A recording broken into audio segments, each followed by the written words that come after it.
नमस्कार। आज हम डिस्कस करेंगे एचपीएसएससी का प्रीवियस पेपर। एचपीएसएससी का प्रीवियस पेपर है, इसका हम एचपी जीके का सेक्शन जो है वो डिस्कस करेंगे और डिटेल से डिस्कस करेंगे, ताकि आपको जो है आपके आने वाले एग्जाम्स में हेल्प मिलती रहे, जैसे कि पहले वाले एग्जाम्स में भी मिलती रही है। चाहे वो जूनियर ऑफिस असिस्टेंट 817 का हो, चाहे वो जूनियर ऑफिस असिस्टेंट 903 का हो, चाहे वो ट्रैफिक इंस्पेक्टर का एग्जाम हो या फिर कोई और भी एग्जाम हो, वहाँ पर आपको डेफिनेटली हेल्प जो है वो मिलती रही है। तो देखिए, क्वेश्चन नंबर 83 से हम स्टार्ट करेंगे। यहाँ पर क्या पूछा गया है? यहाँ पर पूछा गया है Nagru mountain peak is located in which district of Himachal Pradesh. तो ये जो हिमाचल प्रदेश के किस जिले में नागरू पहाड़ी स्थित है? नागरू पहाड़ी कहाँ पर स्थित है? ये पहाड़ी मंडी में स्थित है। ऑप्शन ए सही आंसर है। मंडी में स्थित है ये नागरू पहाड़ी। मंडी में जो है सिर्फ नागरू ही पहाड़ी स्थित नहीं है, मंडी में जो है वो और भी पहाड़ियाँ स्थित हैं। परंतु अगर हम बात करें स्पेसिफिक रूप से नागरू के बारे में, तो नागरू तो वाइल्ड लाइफ सेंचुरी भी है। वाइल्ड लाइफ सेंचुरी के रूप में भी आप इसको पढ़ते हैं कि नागरू वाइल्ड लाइफ सेंचुरी कहाँ पर स्थित है। तो ये जो है ये मंडी में स्थित है। मंडी में जो है वो सिकंदर धार भी पड़ती है। तो सिकंदर धार का याद रखिएगा कि कहाँ पर पड़ती है, मंडी में पड़ती है। मंडी में जो है वो घोघर धार भी पड़ती है। तो घोघर धार के बारे में भी याद रखिए कि कहाँ पर पड़ती है, ये मंडी में पड़ती है। मंडी में बलहा वैली भी स्थित है। बलहा वैली को जो है वो मंडी की सबसे फर्टाइल वैली कहा जाता है। अगर मंडी के बारे में कुछ करंट बात करें तो मंडी में आपको मैंने कई बार गिरिराज पत्रिका में बताया है कि ग्रीन फील्ड एयरपोर्ट जो है वो मंडी के नागचला में बनाया जा रहा है। ये सब क्वेश्चन आपने ध्यान रखने हैं मंडी के बारे में। मंडी में एक आईआईटी भी स्थित है। आईआईटी मंडी में कहाँ पर स्थित है? मंडी के कमांड में जो है ये आईआईटी स्थित है। ये भी ध्यान रखिए। अगला क्वेश्चन देखिए अब आप 84 में क्या पूछते हैं? यहाँ पर पूछते हैं Rahla water spring is located in which district of Himachal Pradesh. Himachal Pradesh के किस जिले में राहला पानी का झरना स्थित है? अगर राहला पानी के झरने की बात करें तो ये कहाँ पर स्थित है? ये स्थित है मनाली में। मनाली कहाँ पर हुआ? डिस्ट्रिक्ट कुल्लू में। ऑप्शन सी जो है वो सही आंसर है। डिस्ट्रिक्ट कुल्लू के मनाली में ये राहला वाटर स्प्रिंग जो है वो स्थित है। अगर बात करें डिस्ट्रिक्ट मंडी के बारे में या फिर डिस्ट्रिक्ट कुल्लू के बारे में कुछ और भी, तो डिस्ट्रिक्ट कुल्लू में जो है वो खीर गंगा भी स्थित है। खीर गंगा डिस्ट्रिक्ट कुल्लू में स्थित है। कसोल जो पानी का झरना है वो डिस्ट्रिक्ट कुल्लू में स्थित है। मणिकर्ण हो गया, वशिष्ठ हो गया, ये भी डिस्ट्रिक्ट कुल्लू में स्थित है। मंडी का भी पूछ जाता है, मंडी का तत्तापानी पूछ जाता है। तत्तापानी झरना कहाँ पर स्थित है? मंडी का। ये कहाँ पर है? मंडी में स्थित है तत्तापानी झरना। अगर बात करें शिमला में कौन सा है, तो शिमला की अगर बात की जाए तो शिमला में जो है एक तो चैडविक वाटरफॉल आ जाता है। चैडविक वाटरफॉल जो है वो इम्पोर्टेंट है। और कांगड़ा की बात करें कि कांगड़ा में कौन सा है, तो कांगड़ा में जो है वो एक तो लुनानी आ जाता है। लुनानी जो है वो कांगड़ा में स्थित है। सुलह आ जाता है। सुलह जो है ये भी कांगड़ा में स्थित है। तो ये कांगड़ा के बारे में बेसिक बेसिक याद रखिए। आगे देखिए, आगे पूछते हैं Mukila glacier is located in which district of Himachal Pradesh. ये जो मुकिला ग्लेशियर है ये हिमाचल प्रदेश के किस जिले में स्थित है? अगर ग्लेशियर्स की बात की जाए, तो मुकिला ग्लेशियर काफ़ी इंपॉर्टेंट है। ये ग्लेशियर जो है ये कहाँ पर पड़ता है? ये लाहौल स्पीति में पड़ता है। ऑप्शन ए जो है वो सही आंसर है। अभी लाहौल स्पीति में पड़ता है मुकिला ग्लेशियर। इस ग्लेशियर की बात करें तो देखो, ये ग्लेशियर जो है भागा नदी जो वहाँ पर बहती है, भागा नदी को जो है ये पानी देता है। दो नदियाँ बहती हैं लाहौल स्पीति में, एक चंद्रा नदी, एक भागा नदी। मुख्य रूप से चंद्रा और भागा जो है वो तांडी नामक स्थान पर आपस में मिलती हैं। और भी यहाँ पर बड़े जहाज ग्लेशियर स्थित हैं, जैसे कि बड़ा सिगरी ग्लेशियर हो गया। बड़ा सिगरी ग्लेशियर जो है ये लाहौल स्पीति में स्थित है और ये सबसे बड़ा ग्लेशियर माना जाता है इसको। और इस ग्लेशियर में जो है एक बार एवलॉज भी आया था, जिसके कारण जो था वो चंद्रताल झील का निर्माण भी हुआ है। ये आपको पता होना चाहिए। लेडी ऑफ केलोंग ग्लेशियर कहाँ पर स्थित है? तो लेडी ऑफ केलोंग ग्लेशियर जो है ये लाहौल स्पीति में स्थित है। गेफांग ग्लेशियर कहाँ पर स्थित है? गेफांग ग्लेशियर भी लाहौल स्पीति में स्थित है। तो ये तो कुछ इंपॉर्टेंट ग्लेशियर्स हो गए लाहौल स्पीति के, इनके बारे में आपने ध्यान रखना है। अगला क्वेश्चन देखते हैं। देखो अगले क्वेश्चन में क्या पूछते हैं। अगला क्वेश्चन आसान क्वेश्चन है। इस तरह के क्वेश्चन देखो पूछ ले जाते हैं। तो अगले क्वेश्चन में पूछा गया है बादल इज अ ट्रिब्यूटरी ऑफ। तो बादल किसकी सहायक नदी है? बादल जो है वो रावी की सहायक नदी है। रावी नदी को ये पानी प्रोवाइड करवाती है। बादल ग्लेशियर भी है। बादल ग्लेशियर जो है, ग्लेशियर से जो है वो पानी जो निकलता है वो बादल नदी के रूप में निकलता है और बादल नदी जो है वो रावी में जाकर आगे मिल जाती है। रावी नदी की बात करें तो रावी नदी का वैदिक नाम हम बहुत बार रिवाइज कर चुके हैं। इसका वैदिक नाम पुरुषानी है। अब इनमें कन्फ्यूजन नहीं होना चाहिए आपको। रावी की सहायक नदियाँ कौन कौन सी है?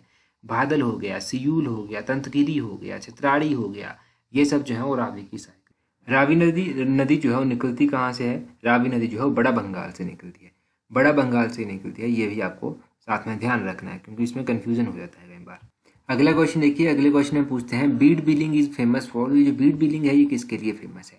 आपको पता है, आप इजीली टिक कर देंगे कि बीड बिलिंग जो है वो फेमस है पैराग्लाइडिंग या फिर हैंग ग्लाइडिंग के लिए। ऑप्शन सी सही आंसर है। एग्जामिनर अब इस तरह के क्वेश्चन नहीं पूछेगा। अगर मान लीजिए आप तहसीलदार की भी साथ में तैयारी कर रहे हैं, अगर मान लीजिए आप सेक्रेटरीट क्लरिकल की तैयारी कर रहे हैं, तो हो सकता है इन एग्जाम में थोड़ा घुमाकर क्वेश्चन पूछ लिया जाए। क्वेश्चन पूछ लिया जाए कि सबसे पहली बार जो था इसकी पहचान किसने की थी, ये साइट जो है वो हैंग ग्लाइडिंग और पैराग्लाइडिंग के लिए अच्छी है। 1978 में दिल्ली की एक नवयुवती थी जिसका नाम था कुमारी दीपक महाजन। इसने जो था वो हैंग ग्लाइडिंग और पैराग्लाइडिंग के लिए यहाँ पर पहचान की थी। और अगर बात करें कि इसको अंतर्राष्ट्रीय पहचान कब मिली, तो 1984 में जो था या इसको जो था वो अंतर्राष्ट्रीय पहचान दी गई थी। कब? 1984 में इसको अंतर्राष्ट्रीय पहचान जो था वो दी गई थी। तो ये क्वेश्चन भी साथ में याद रखना है कि इसको कब अंतर्राष्ट्रीय पहचान मिली, सबसे पहली बार कब इसकी पहचान की गई। ये दो क्वेश्चन हो गए, एक तो 1984 में, एक 1978 में। इनके बारे में याद रखिए। अगला क्वेश्चन देखिए, अगले क्वेश्चन में पूछते हैं Gandhi hydel project is located in which district of Himachal Pradesh. ये जो गांधी जल विद्युत परियोजना है ये हिमाचल प्रदेश के कौन से जिले में स्थित है। गांधी परियोजना की बात करें, गांधी परियोजना जो है वो शिमला में स्थित है। ऑप्शन ए जो है वो सही आंसर है, शिमला में स्थित है ये गांधी परियोजना। अगर गांधी हाइड्रो इलेक्ट्रिक प्रोजेक्ट की बात की जाए तो ये गांधी एक परियोजना भी है, गांधी दो परियोजना भी है। इनको एग्जीक्यूट कौन करता है? इनको एग्जीक्यूट किया जाता है Himachal Pradesh state electricity board limited के द्वारा। एक एग्जाम में क्वेश्चन पूछा गया था कि गांधी स्टेज 2 परियोजना जो है वो कितने मेगावाट की, तो गांधी स्टेज 2 परियोजना जो है वो 10 मेगावाट की परियोजना है। 10 मेगावाट की ये परियोजना है, ये भी साथ में आपको ध्यान रखना है। अगला क्वेश्चन देखिए, मोस्ट इंपॉर्टेंट क्वेश्चन है। आगे पूछते हैं the headquarter of the Himachal Pradesh state cooperative bank as at which place. तो Himachal Pradesh state cooperative bank जो है इसका हेडक्वार्टर कहाँ पर स्थित है? इसका हेडक्वार्टर आपसे पूछा गया है। अगर बात की जाए इसके हेडक्वार्टर की, तो इसका हेडक्वार्टर है ऑप्शन ए शिमला में। शिमला में जो है इसका हेडक्वार्टर स्थित है। अगर Himachal Pradesh state cooperative bank के बारे में जो कुछ बात की जाए, देखो ये जो Himachal Pradesh state cooperative bank है इसका हेडक्वार्टर जो है वो शिमला में स्थित है। इसकी स्थापना जो था वो 1953 में की गई थी। 1953 में इसकी स्थापना की गई थी। और अगर बात की जाए कि Himachal Pradesh state cooperative bank की कितनी ब्रांचेज हैं, तो इसकी जो है हिमाचल प्रदेश में 218 ब्रांचेज हैं। 218 ब्रांचेज हैं। ये क्वेश्चन भी एग्जाम में पूछा जा चुका है। एचएस जैसे एग्जाम में ना ऐसे क्वेश्चन अक्सर पूछे जाते हैं कि किस बैंक की कितनी ब्रांचेज हैं। लास्ट टाइम पूछे गए थे इनफैक्ट। तो Himachal Pradesh state cooperative bank की हिमाचल प्रदेश में 218 ब्रांचेज हैं।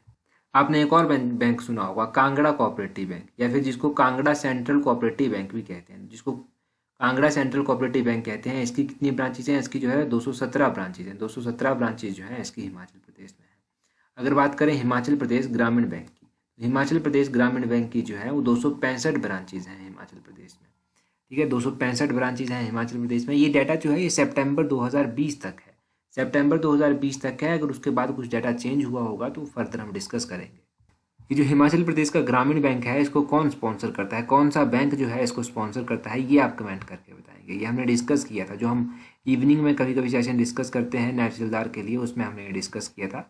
कमेंट करके बताइए कि इस बैंक को कौन स्पॉन्सर करता है।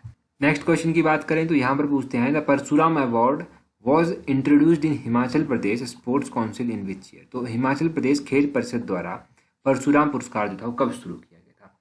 पिछले कल हमने क्या पढ़ा था कि सबसे पहला परशुराम पुरस्कार किसको दिया गया था। आज क्वेश्चन क्या है कि कब इसको शुरू किया गया था? परशुराम पुरस्कार उनको जो था वो 1987 में जो था वो शुरू किया गया था। ऑप्शन बी सही आंसर है। अगर परशुराम अवार्ड की हिमाचल प्रदेश में बात करें तो सबसे पहला परशुराम अवार्ड जो था वो किसको दिया गया था हिमाचल प्रदेश? तो सुमन रावत को जो था ये सबसे पहली बार दिया गया था परशुराम अवार्ड, ये ध्यान रखिएगा। और ये 1987 में दिया गया था, ये भी आपको पता चल गया। अगर आपको ध्यान हो तो हमने एक वीडियो में जो था वो पर्वतारोहण संस्थान के बारे में भी पढ़ा था। ये पर्वतारोहण संस्थान जो है वो कहाँ पर स्थित है? ये मनाली में स्थित है पर्वतारोहण संस्थान। और ये संस्थान जो था वो कब स्थापित किया गया था? 1961 में इसकी स्थापना की गई थी, ये ध्यान रखिए। 1961 में इसकी स्थापना की गई थी पर्वतारोहण संस्थान की। अगला क्वेश्चन देखो, मोस्ट कॉमन क्वेश्चन है, who was the first governor of Himachal Pradesh. Himachal Pradesh के पहले गवर्नर कौन थे? तो हिमाचल प्रदेश के पहले गवर्नर थे एस चक्रवर्ती। एस चक्रवर्ती पहले गवर्नर थे हिमाचल प्रदेश के। इस तरह के और भी क्वेश्चन मैं थोड़े से आपको रिवाइज करवा देता हूँ ताकि आपको हेल्प मिल जाए। हिमाचल प्रदेश के पहले गवर्नर आपको पता चल गया कौन थे। पहली महिला गवर्नर कौन थी? वो थी शीला कौल। हिमाचल प्रदेश के पहले चीफ जस्टिस कौन थे? वो थे मिर्जा हिंदुल्ला बेग। पहली महिला चीफ जस्टिस कौन थी? पहली महिला चीफ जस्टिस जो थी वो थी लीला सेठ। अगर बात करें एनसी मेहता, ऑप्शन में दिया गया है। एनसी मेहता कौन थे? एनसी मेहता जो थे वो पहले चीफ कमिश्नर थे हिमाचल प्रदेश के। यहाँ पर केसी मेहता भी दिया गया। केसी मेहता कौन थे? केसी मेहता जो था वो पहले चीफ सेक्रेटरी थे हिमाचल प्रदेश के। ये हिमाचल प्रदेश के पहले चीफ सेक्रेटरी थे। कहीं पर इनका नाम KL मेहता पढ़ने को मिलेगा आपको। KL मेहता भी कहीं पर लिखा होता है। तो ये सब हो गया कुछ इंपॉर्टेंट क्वेश्चंस के बारे में, ऑप्शंस के बारे में। अगला क्वेश्चन देखिए, यहाँ पर क्या पूछा गया है यहाँ पर पूछा गया Jaswan princely state was founded by. देखो ये पेपर ना थोड़ा सा ब्लर हो गया है क्योंकि व्हाट्सएप पर सेंड किया गया था ये पेपर। तो व्हाट्सएप पर ना अगर इमेज सेंड करेंगे तो उसकी क्वालिटी थोड़ा सा वैसे ही खराब हो जाती है, परंतु होपफुली अगर आप 360 पिक्सल पर देखेंगे तो आपको ईजिली सब जो है वो नज़र आ जाएगा। 360 या 480 पिक्सल पर देखिएगा आपको ईजिली नज़र आ जाएगा, और क्वेश्चन मैं बोल भी रहा हूँ तब भी आपको ईजिली समझ आ जाएंगे। अगला क्वेश्चन देखिए, यहाँ पर पूछते हैं Jaswan princely state was founded by. तो जसवां प्रिंसली स्टेट जो था ये किसके द्वारा स्थापित किया गया? जसवां राजसी राज्य था वो ये स्थापित किया गया था राजा पूरबचंद के द्वारा। राजा पूरबचंद जो है वो ऑप्शन सी इसका सही आंसर हो जाएगा। इनके द्वारा जो था ये जसवां प्रिंसली स्टेट स्थापित किया गया था। अगर जसवां रियासत की बात करें, देखो जसवां रियासत जो था इसकी स्थापना किसने की थी? राजा पूरबचंद ने की थी। कब की थी? 1170 ईस्वी में की थी। 1170 ईस्वी में जो था वो इसकी स्थापना की गई थी। अगर जसवां रियासत की बात की जाए तो जब देखिए जसवां रियासत जो था वो अकबर के अधीन आई थी, तो उस टाइम यहाँ के शासक कौन होते थे? तो उस टाइम यहाँ के शासक थे गोविंद चंद। गोविंद चंद जो है इसका नाम याद रखेगा। तो ये दो क्वेश्चन मोस्ट इंपॉर्टेंट क्वेश्चन बनते हैं जसवां रियासत के।